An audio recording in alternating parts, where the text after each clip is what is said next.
Good morning. It's Wednesday, June 12th, and we're here at SpaceX headquarters in Hawthorne, California.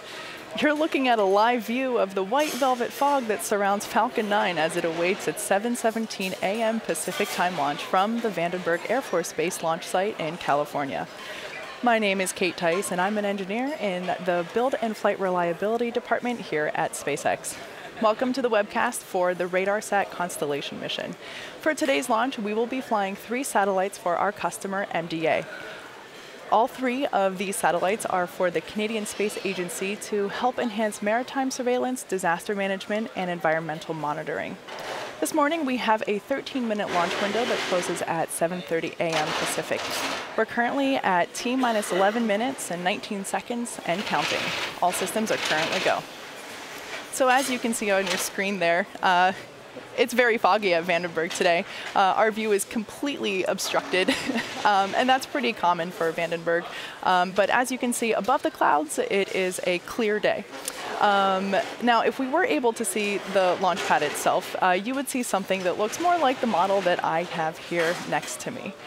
Falcon 9 is our 70-meter, 2-stage, liquid-fueled launch vehicle. The bottom 2/3 of the vehicle is the first stage, and that accelerates the vehicle through the Earth's atmosphere to the edge of space with the help of 9 Merlin engines located here at the bottom. Today, we will be attempting to recover this first stage for the second time at our landing zone Slick 4 East. This booster flew for the first time earlier this year on our Demo 1 mission for NASA. On top of the first stage is the Interstage, which is black, as you would be able to see if we could peer through the fog there. And then on top of the Interstage is the second stage.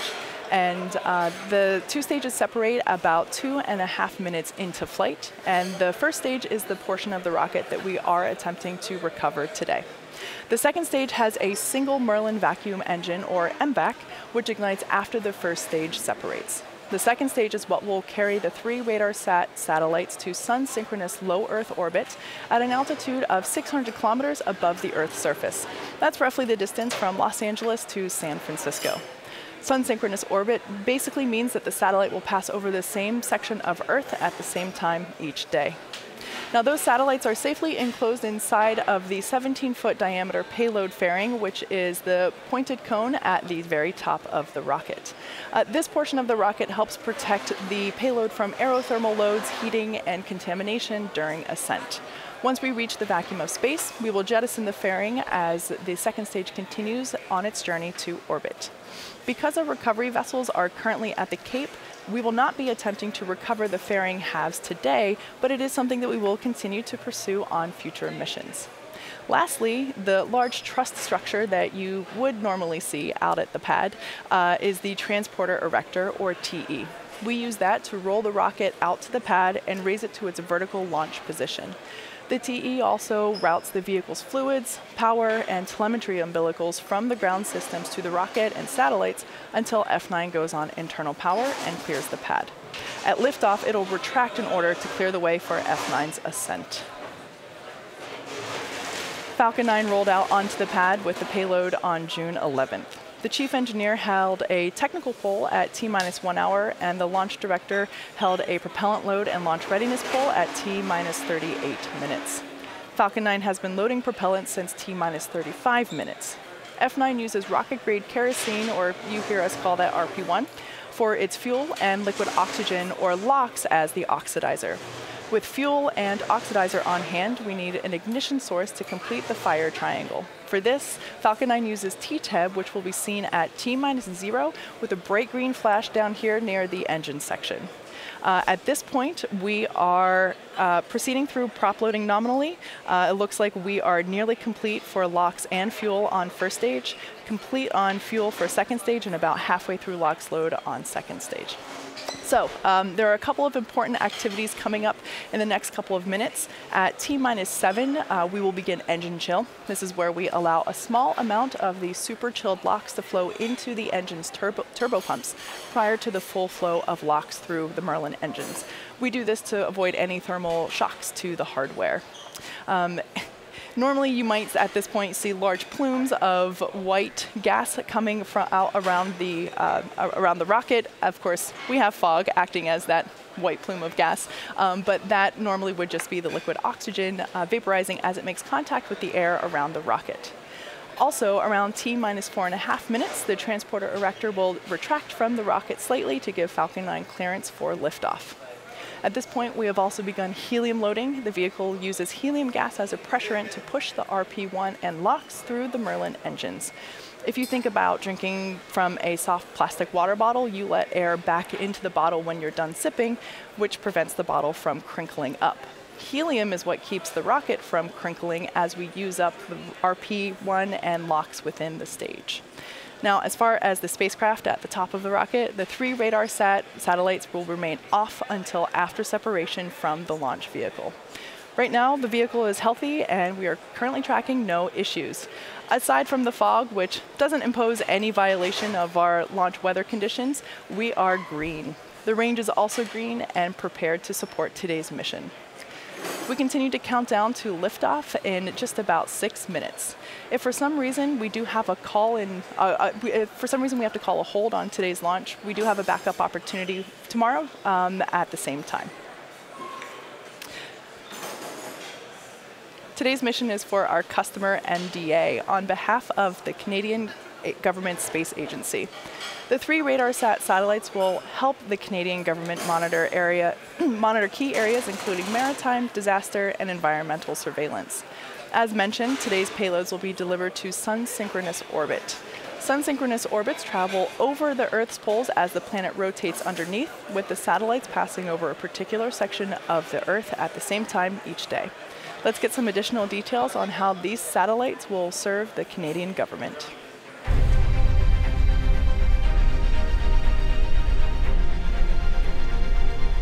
Our country is vast, with very different challenges, from coast to coast to coast. With the help of satellite technology, the Canadian Space Agency provides solutions to some of those challenges. The RADARSAT Constellation Mission uses a trio of satellites to take daily scans of our country and its waters. Equipped with radar and ship identification systems, they collect invaluable information about our country. Satellites assist in determining ice conditions, helping captains navigate through Arctic waters and bring supplies to remote villages, and helping northern communities travel safely over ice during hunting and fishing expeditions. Satellites monitor soil stability and changes in the permafrost and gather important data that contributes to understanding climate change, so we can better protect our environment and our wildlife. To maximize crop yields, farmers use satellite data to measure moisture levels in soil, reducing how much water, pesticide, and fertilizer they use in order to protect and improve the environment for years to come. And when disasters strike and people are in danger, satellite images help rescue teams respond faster, saving lives and reducing the impact on people and infrastructure. The RADARSat Constellation satellites work together to bring solutions to important challenges that affect all Canadians. The Canadian Space Agency, finding solutions for a better Canada.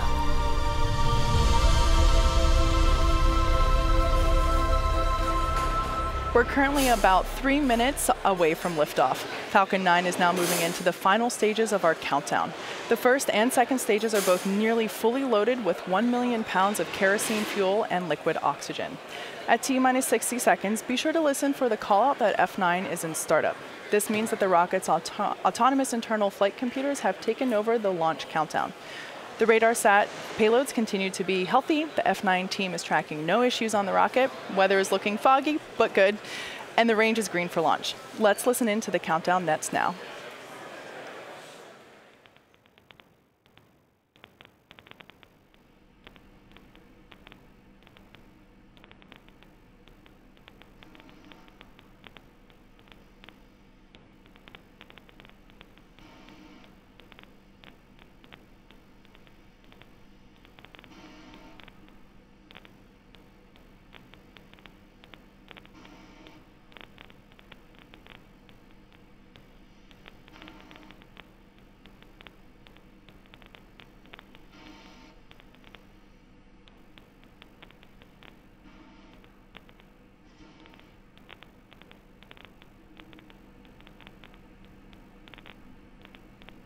Stage 2, LOX load closing out.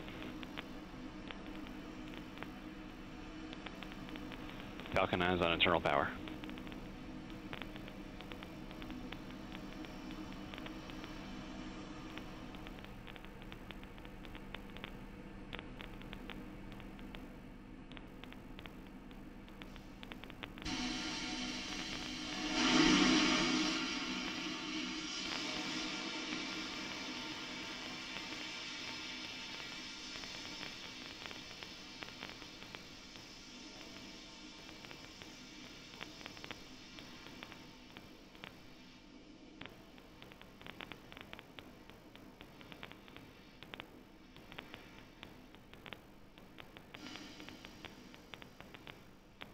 Falcon 9 is in startup.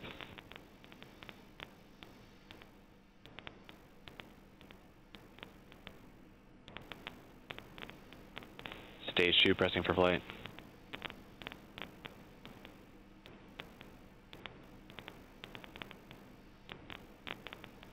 Falcon 9 radar set, go for launch and landing.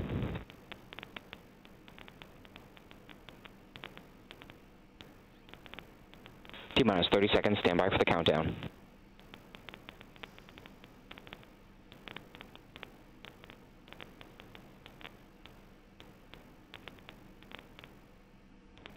Stage 1 pressing for flight. Falcon 9 configured for flight.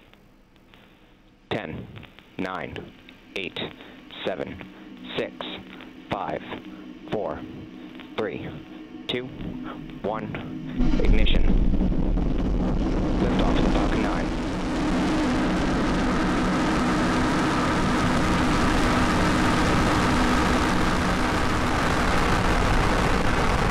Vehicle is pitching downrange. Stage 1 propulsion is nominal.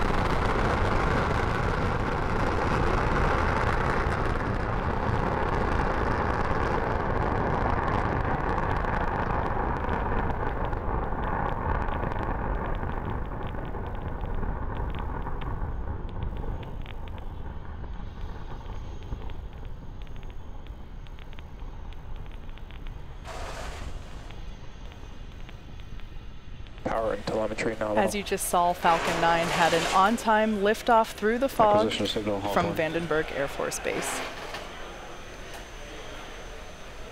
Approaching max Q. Vehicle is supersonic.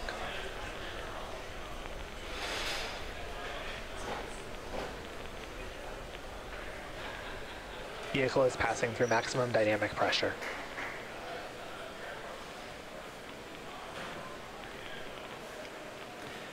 We now have 3 events coming up in rapid succession: main engine cutoff, stage separation, and second engine start 1, or SES 1. All of these things you can follow along with on the timeline at the bottom of your screen.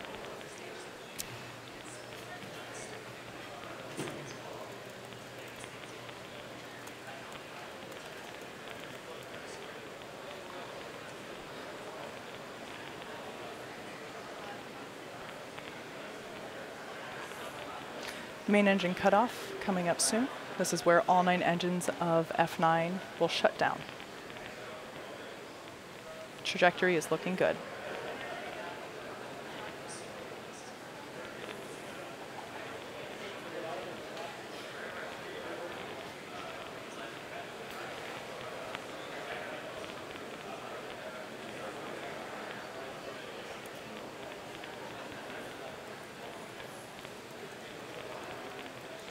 Miko. Stage separation confirmed.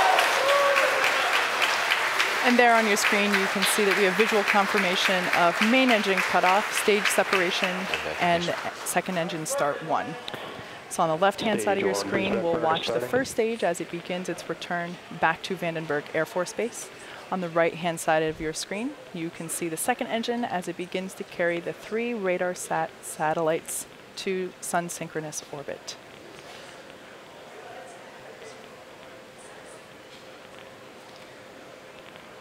So boost back burn has begun. There you just saw fairing deployment. It's a pretty cool shot of the fairing flying away. And we have about 10 seconds left in the boost back burn.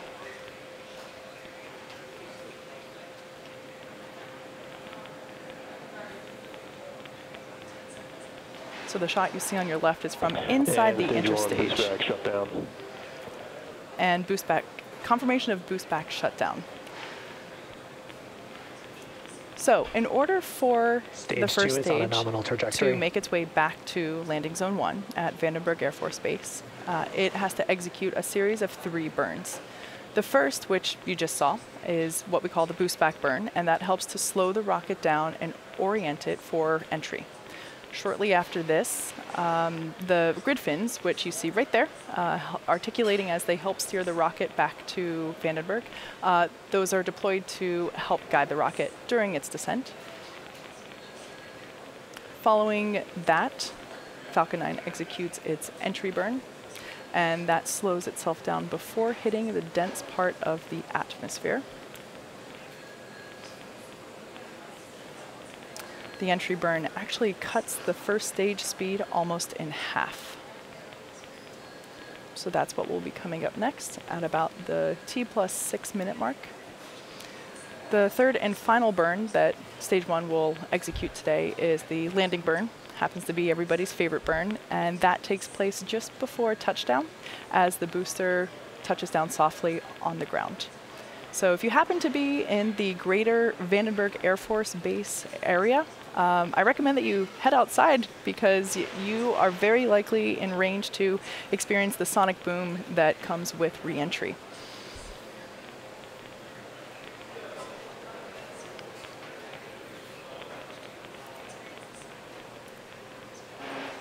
So at T+5 minutes now, we have confirmation that MVAC power is good. Trajectory is looking good. Despite the foggy view from this morning, everything is looking good.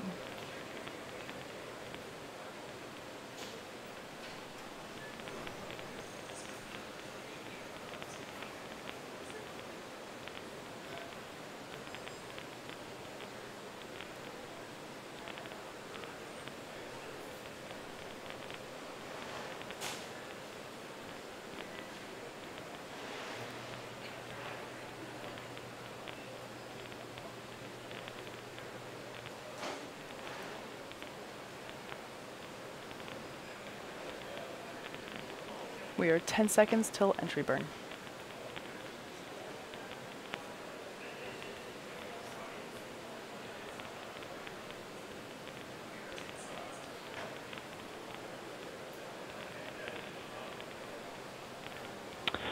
Stage 1 entry burn has started.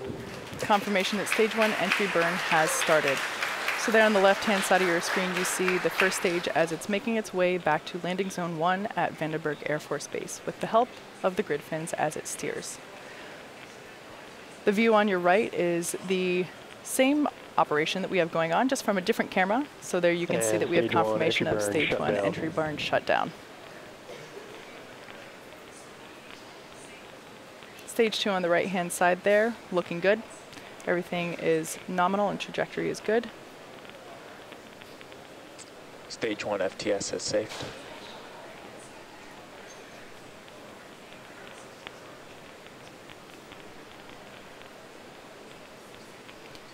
Slowly but surely you can see the layer of fog reapproaching on the left-hand side as we have a view from the top of the first stage rocket looking down the rocket towards the engine section. You heard the call out for stage 1 transonic.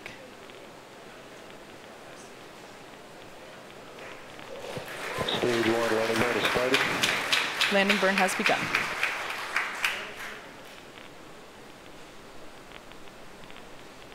Due to the fog, we might lose the video as it touches down, but stay tuned.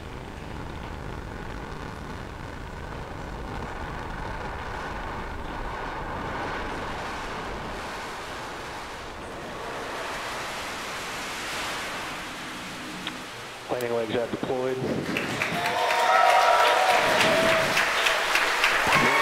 Okay.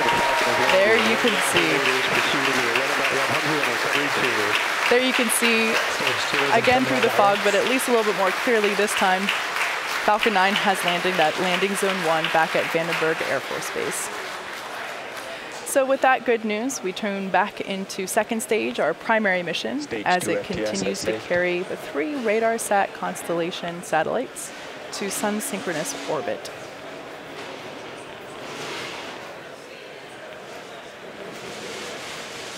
That's a shot of the MVAC nozzle as it burns through. And there we had confirmation of second engine cutoff, or SECO. So now we're just going to wait for confirmation of second stage good orbit.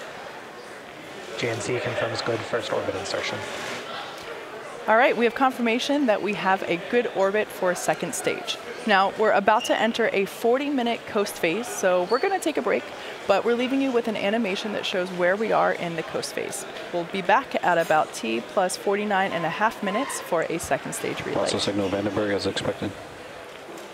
Also signal Hawthorne as expected.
Acquisition of signal. Welcome back Mauritius. to our webcast this morning. Maybe you're watching us while you're enjoying your breakfast. Thanks for hanging out during that rather lengthy break. Right now, our second stage is about to very briefly reignite its MVAC-D engine for the second and final burn. We'll see that happen at T plus 50 minutes and 9 seconds, and that'll last for about 10 seconds. After that, we'll be waiting to hear if we have second stage in good orbit.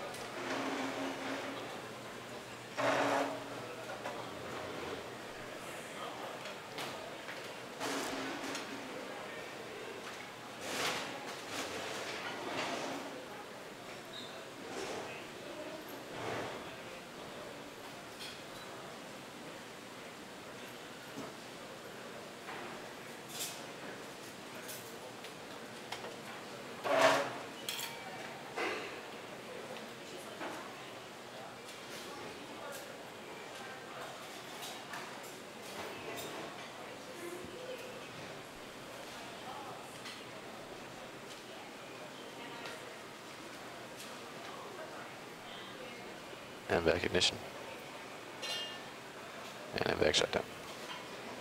So there on your screen, you saw confirmation of second engine start 2, as well as SECO 2, second engine cutoff. So we're going to wait to confirm that we have a good orbit. Actually, I just heard the call out. We have a good orbit for second stage. So as of right now, we'll be coasting for the next 6 minutes or so. So we'll be back at T plus 54 minutes for the deployments of the 3 RADARSat Constellation satellites.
Right now, we're less than a minute away from the deployment of the RADARSAT satellites. Just in case you're tuning in on our mission this morning, we had an on-time liftoff from Vandenberg Air Force Base this morning at 7:17 a.m. Pacific time, followed by gorgeous shots of Falcon 9 rising from the fog. We managed to land the first stage back at landing zone 1, again at Vandenberg Air Force Base, so hopefully those of you in the Vandenberg area got to experience that sonic boom. As you can see on your screen right now, second stage is about to deploy the 3 RADARSAT satellites on our mission today. Acquisition of signal, Malindi. So the view that you see right now is at the top of the second stage, looking out into 2 of the 3 RADARSAT satellites. And that on the right-hand side, of course, is the sun, which is giving us some cool solar flares. And there on your screen, you can see visual confirmation of the first of 3 payload deployments.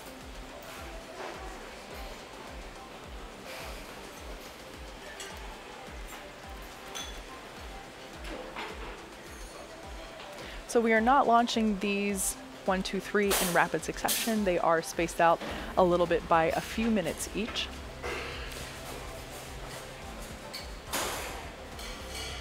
While our customer is MDA, all 3 of these satellites are for the Canadian Space Agency to help enhance maritime surveillance, disaster management, and environmental monitoring. Maritime surveillance includes ship detection, ice monitoring, oil pollution monitoring, and marine wind measurement. Disaster management includes disaster mitigation, warning, response, and recovery. And environmental monitoring includes forestry, protected areas and wildlife habitat, agriculture, wetlands, and coastal change.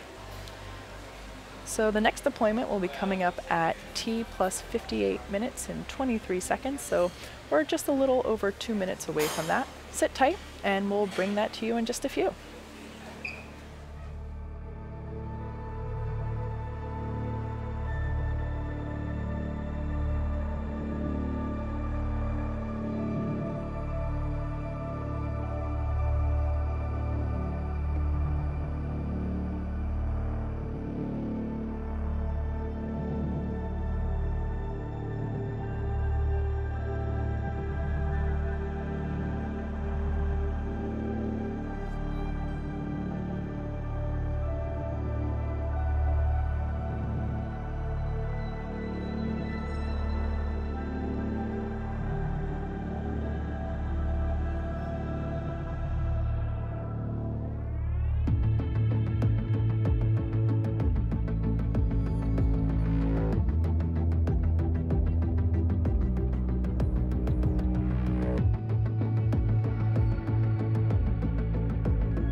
So in about 20 seconds, we will have the second of 3 payload deployments. Again, we have 3 RADARSAT satellites on board for today's mission. We have already successfully deployed the first one a couple minutes ago, and we're now awaiting to deploy the second.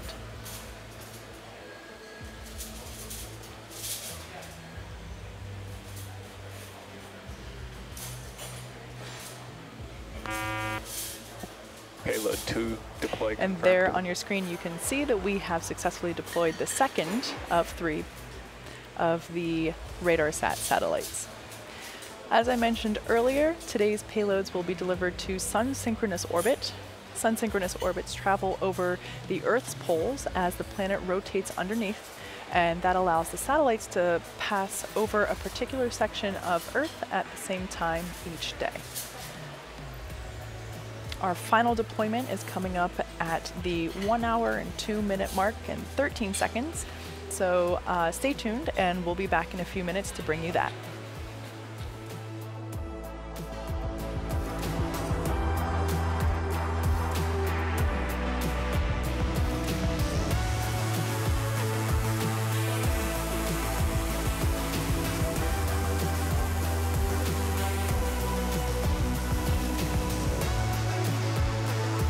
Also signal South Africa and Mauritius.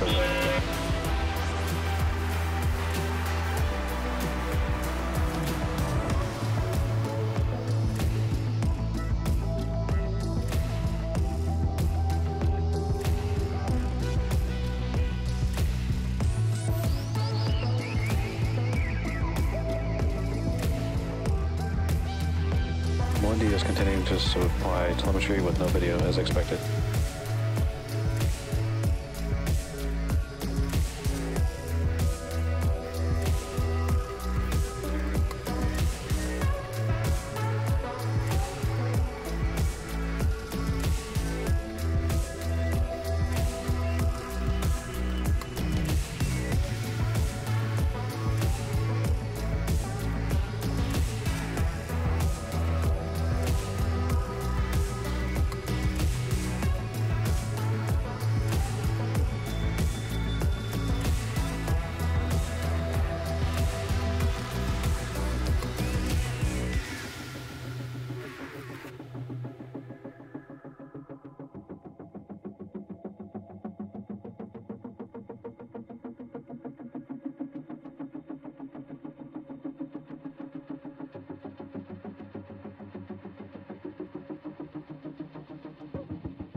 So we're coming up on our third and final deployment for this morning's mission.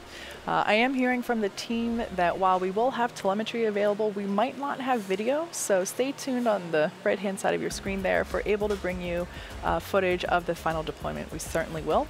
But as soon as I hear, I just heard the call out that all payloads have been deployed. So unfortunately no video on that one, but with those 3 successful deployments, that brings our webcast to a close for today. On-time liftoff from Vandenberg Air Force Base this morning, rising out of the fog for a beautiful liftoff as well as landing. And as I just mentioned, we were able to successfully deploy all 3 of the RADARSAT Constellation satellites. We would like to thank the U.S. Air Force for range support and the FAA for licensing today's launch. We'd also like to thank all our viewers for tuning in. Follow our website and social media platforms for updates on our next missions and milestones. Until next time, have a great day.